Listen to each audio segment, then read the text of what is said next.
This podcast is brought to you by sdbullion.com. They've been friends of mine for over a decade. I trust them with my business. You should too. Visit sdbullion.com for more information. Happy Tuesday, TFMR. It's Tuesday the 24th of February, and time for your daily podcast. Hope you enjoyed the post this morning, and hopefully that provides some good perspective about the cot positioning. I know everybody doesn't listen to every podcast, and though we went over everything pretty well on Friday, I wanted to make sure you were all aware of that positioning in gold. Because again, you're being told it's a bubble, gold's in a bubble, it's definitely in a bubble. And in fact, the speculative positioning is the smallest in 2 years. How is that a bubble, right? But analysis is all about price, and they see the price and they say, well, gosh, it must be a bubble, it's gone up. Well, it's not. And so that's why I want to make sure you all read that, just so that we're all on the same page. Now, price went back down today, but of course today was option expiration day on the COMEX, and by dropping price back below 5,200, there are almost 5,000 5,200 calls that were taken out of the money. So that's how that works. We've actually been on a little pressure late in the day as well, but nonetheless, gold's down about 1%. Silver's up, not quite 1%. And did you see the shares today? Very interesting. With gold down and silver down when the New York Stock Exchange opened at 9:30 Eastern, the shares were hit hard and fell 3.5 points maybe on the GDX at the open, almost precisely filling the gap up from yesterday. And then up they came, and in fact actually finished in the green. The GDX not doing as well as the things like the HUI, the HUI. Nonetheless, GDX 110.70, up 41 cents. That too now, second highest close of all time, right behind January the 28th. So we'll see. And it's only a couple of points behind that January 28th. So we got a shot at that. Of course, now we still got to navigate everything toward the end of the month. The March silver will go off the board at the close, the COMEX close, on Thursday. And we'll see how many of those stand for delivery, and all that kind of stuff. And of course, we're going to paint the monthly charts. Between now and that on Friday, I would expect some volatility. There's not a lot of news, at least not any scheduled news. Though we do get Trump's annual State of the Union address tonight. It's probably, 9 o'clock Eastern? I don't think it's 7. I think it's 8 o'clock Central. I don't like it matters. Anyway, after what did he speak, like an hour plus last year? The odds on Polymarket are the greatest odds are that he's going to go, the most likely scenario is he's going to go more than 100 minutes. There's reports from PBS. He might go over 2 hours and make a run at 3. What the heck? Oh, gosh. So I'm not sure how much of this I'm going to watch. I might just watch just to see, what he says about the hockey team. You see them flying up there on whatever that was, Air Force 2 today? These guys are having a good time. Anyway, I'm not going to watch the whole thing. I can't possibly. I may be worse than watching Powell.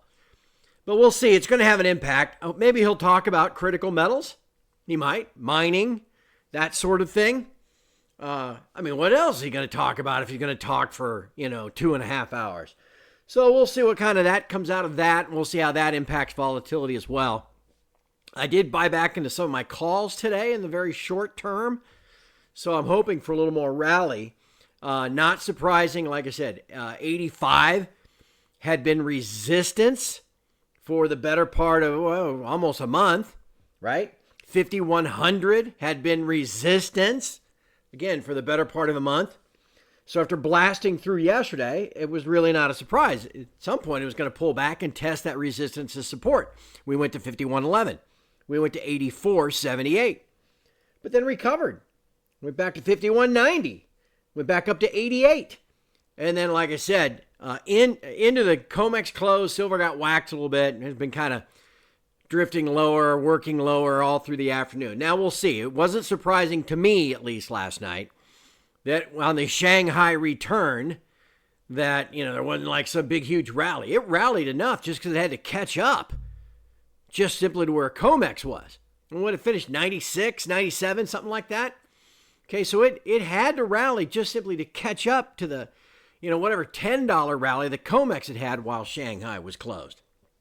Tonight is when I'm going to be curious. And tomorrow night to see if Shanghai can regain some momentum. And obviously I'm hoping that they will. Not much else really going on today. Bond market mostly flat, dollar mostly flat. Not much open interest coming in yesterday. That's interesting. Gold up $145, but open interest wasn't even up 1,000. And it remains extraordinarily low at 417,000. We did get some open interest in silver yesterday. Up 423 yesterday.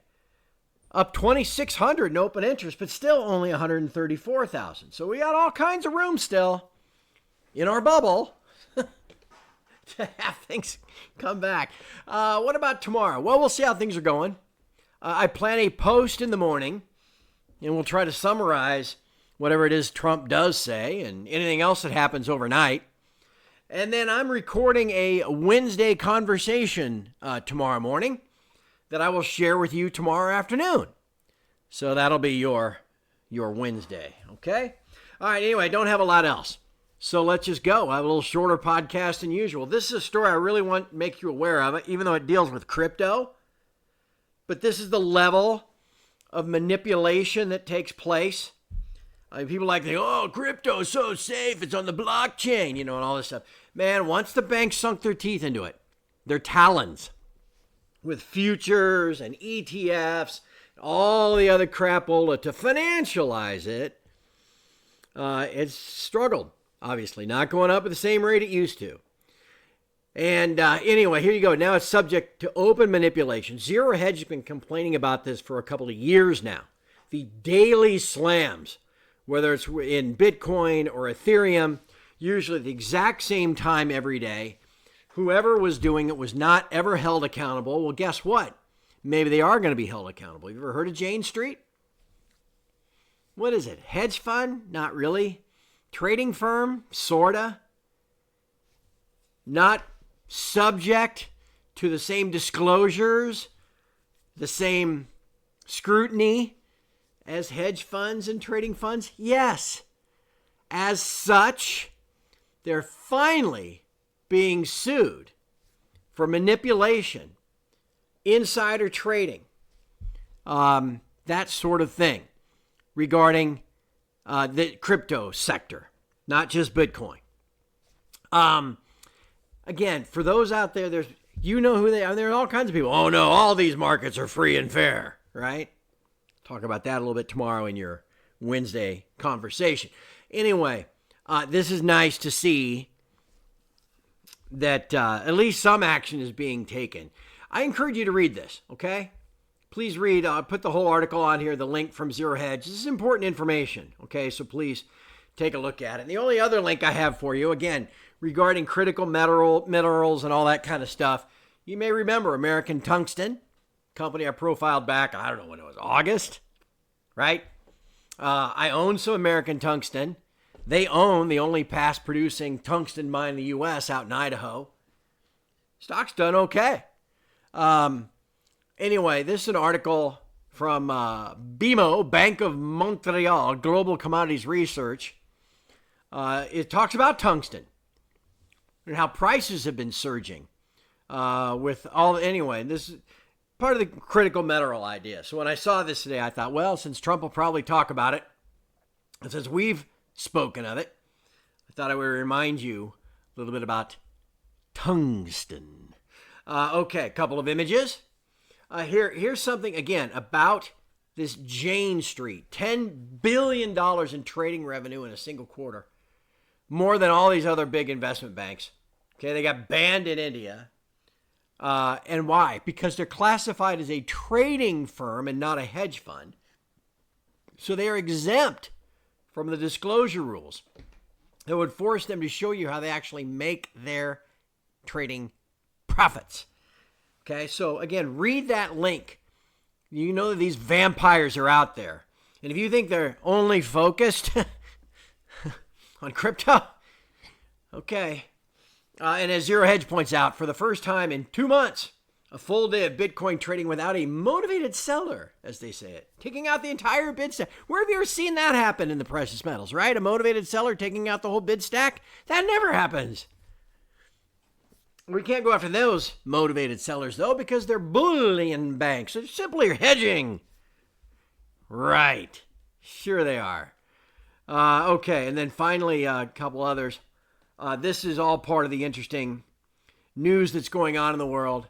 Rubio, Secretary of State in the U.S., held a classified briefing on Iran today for what's called the Gang of Eight, including Senate Minority Leader Schumer, who came out to this mic. I got a screenshot of him walking away. He came out. This is all he said. He said, this is serious, and the administration has to make its case to the American people. And he turned and walked away. As OSINT defender goes on to report, he's expected to discuss his future plans for Iran in the State of Union tonight. And then, again, more military aircraft making their way over there. They flew 12 F-22s over last week. They've been now moved on to southern Israel. Anyway, we'll see. We'll see. We'll watch for that tonight as long as I can take it. I'll wait to hear what he says on that topic. Okay, and then just to wrap up, here was silver just, okay, opens on the COMEX, goes straight down from 88.20 down to 85.20. Okay, and then back up. How about that? Highest volume of the day, though, washing it out. Comes back up, holds in there, doing just fine. Look at that period from about 11.15 to about 12.15. I mean, straight line sideways, right below 88. Fine, these are 1 minute candles, by the way. Pops up in 1 minute to 88.25. That little green bar of volume. Then immediately worked backward and then absolutely spoof hammered back down through 88. Well, and again, some of the highest volume of the day into the close. When I printed this, 87.49, like I said, I think it finished up around 87.20. Still up on the day. And now we'll see what happens tonight. Remember the pattern that we were watching last week and the week before. If they come and hammer it between, in that first hour and a half of the Globex tonight, between 6 and 7:30, and we'll see if that translates into getting hammered tomorrow morning at the New York Stock Exchange open. But maybe it won't. And I'm very curious to see what Shanghai does now that they've had a day to recalibrate after missing 6 days in a row. All right, here's the dollar index. Now, this is just the last month, okay? Obviously been trending higher, and I'll show you in the last month. Obviously, the metals have been trending higher too, right? Because they all got wiped out back into the 1st of February. Nonetheless, you can see a little wedge here, okay? 98, as we discussed again yesterday, we looked at a longer-term daily chart. This is kind of the median middle. If we're between about 96.50, even dipping down to 96, as you can see here on this chart at the bottom in late January, but really 96.50 to 100 or so. So 98 is kind of the midpoint. So it's been banging up against there. I mean, could it blast through? Yeah, sure. Rally a little further, and it might. But it also might roll over. What was it, just 2 or 3 days ago, we were talking about how people forget. Between the 19th and the 27th of January, the dollar index fell, 4 points? That was all part of what was driving the metals in late January. Here's your updated chart of gold. Again, this is just beautiful. I mean, after it just got waxed. If you took those last 3 days out, okay, what is that? That's the 28th, 29th, and 30th of January. 30th being that massive red candle. If that hadn't happened, and we instead just banged around 5,100 or so, this would be the new breakout. Okay, but we can't say that yet. But you can clearly see a wedge here, again, while the dollar's been rallying in the month of February. This wedge against 5,100 broke out, retested it today. Could it fall back and fall to 5,000? If it does, I'll double down. but it could also very easily now rally for those targets I gave you yesterday. Silver's the same way. It more in a sideways consolidation between 70 and 85 all month. Now getting above 85 yesterday, testing that level of support today. Key now, can you see this between about the 14th and right before Christmas? All this action right around 90, gets above 90, holds 90 support, and then, in that last week going from 90 to 115. Okay, this 90 is kind of an important level. 95 is an important level, as we discussed yesterday. Let's just see. If we could finish the week, what day is this? Early February, about the 4th. Yeah, 4th of February.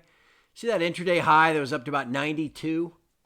If we could finish this week or next above 92, that'd be a real good sign. And then the GDX, this was good. Like I said, as low as 106.47, then rallied 5 points and finished at 101.77. Check this out. Look at that, 1, 2, 3, 4, 7 green candles in a row. And then you could also say, 11 out of 12 from the day it bottomed out at 92. There's been 11 out of 12 green candles. That's pretty solid stuff. And like I said, the all-time high close back there on the 27th of January, just north of 112. In a perfect world. And again, I don't know if we can do it. But yeah, anything's possible. We got 3 days left in the month. What's the intraday all-time high? You can see it back there on the 29th of January. Just below 114. You know what I'm thinking, don't you? Yeah. In a perfect world, we'd finish the week and the month above that intraday high from the 29th. Can we get there? Yes. It'd be a stretch because that just would be such an extraordinarily bullish signal. Something to root for, that's for sure.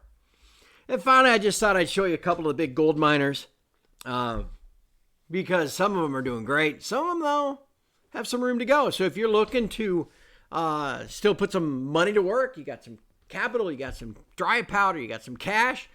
Okay, where would you look? Well, maybe not AEM. That thing's, look at that. It peaked at 225. It's now 244. Oh, that's pretty salty. Talk about a solid monthly candle. That's going to be a beauty unless they absolutely wipe it out over the next 72 hours. And look at AGI Alamo, same way. It peaked out at 45 in late January. It's now 50. So those babies are long-term solid, and I am a very happy shareholder of both. Now, two others that I am a shareholder of are not doing quite as well as those two. And these would be the ones, do some homework and check out. First, of course, Lundin, which I have owned from like the 20s. Okay, it's moving better, but it's still only 87 versus its high of 92. So there's that. And then Kinross is another one. Got as high as 39. It's only back to 36. So, if you're looking for some that they both have had great earnings and great production, but nonetheless, they're not doing as well as AEM and Alamos. So, I don't know, if you're looking to spread a little cash around, those would be the ones I'd look at. Okay, well, anybody else watching tonight? Feel free to comment on this thread. Any crazy stuff that Trump talks about, I'll try to watch, but I'm not sure how much I'll make it. And we'll have a post in the morning, like I said, and a midweek podcast discussion for you in the afternoon tomorrow. And then we'll go to round out the week with the March contract going off the board Thursday night for silver. And then we'll paint the monthly charts on Friday. It's going to be busy. So hang in there and let's see what happens. For now, though, it's time to go. Thanks for listening. We'll see you tomorrow. It's your pal Turd Ferguson signing off. And I'm out.